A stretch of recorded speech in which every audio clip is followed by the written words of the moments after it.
we talk about Biden, he's got a manifesto that he agreed to. I call it a manifesto with Bernie Sanders for open borders and things that you wouldn't even believe. I mean, these are left-wing at a level that I don't think Bernie ever talked about to the same extent.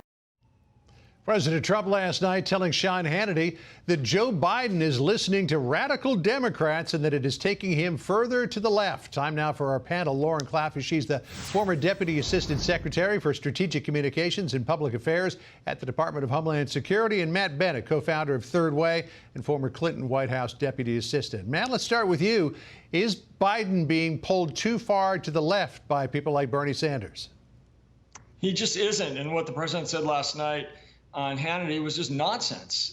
There's absolutely no evidence that Joe Biden is moving to the left. If you look at the draft platform that came out recently, if you even look at the work of the committees that were put together at the end of the primaries, where some Sanders supporters and Biden people are working together, none of that has moved Joe Biden much to the left, because Joe Biden knows who he is. He won the primaries decisively, overwhelmingly, running as a moderate, and that's still who he is.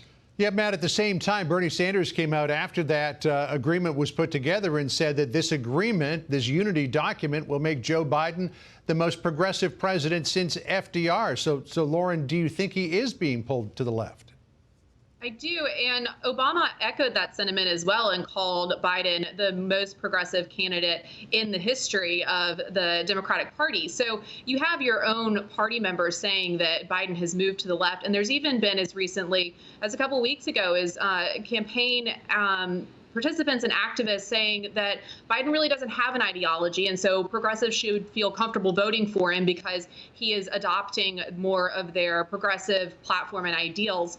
And so I think this should be concerning to a lot of people who think that Biden is this moderate candidate who's going to come in and, you know, maybe he can appeal to the Obama-Trump voters who switched away from the Democratic Party because they were moving too far to the left. That's just not the case because Biden is far left. Matt, this is a time in the campaign when candidates traditionally move toward the center. If President Trump can't effectively start to persuade moderates that Biden is, in fact, sort of riding the coattails of people like Bernie Sanders and Alexandria Ocasio-Cortez and others, could that potentially end up with some trouble for Biden?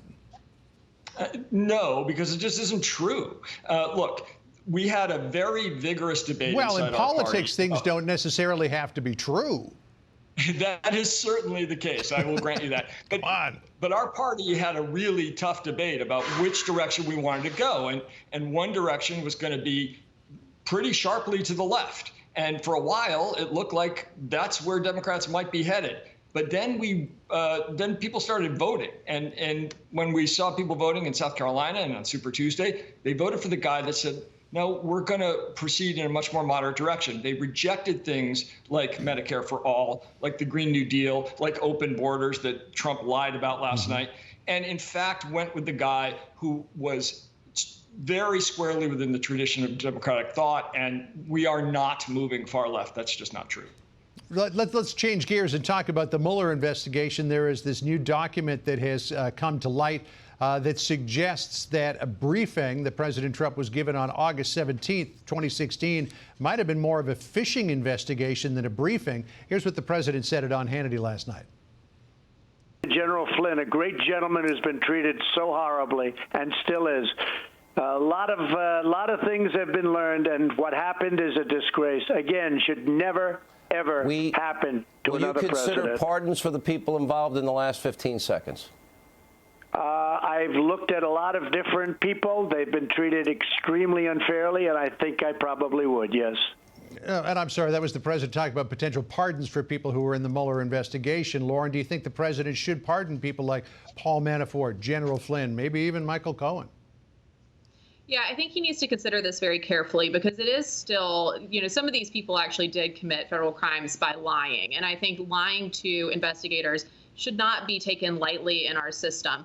However, I do think that this was an unfair investigation, and there was a lot of indications that there may have been instances of entrapment, and that needs to be addressed. And so I think the president needs to be very cautious when he's looking at this and make the right call where he's not condoning actions that are illegal, but he is making a nod towards the fact that these people could have been treated unfairly. Matt, we saw the Democratic reaction when the president commuted Roger Stone's sentence. If he were to pardon somebody like Manafort or Flynn, how would Democrats respond? Not well. We would be furious, and elected Democrats would be outraged, and there would be investigations about it, as there should be.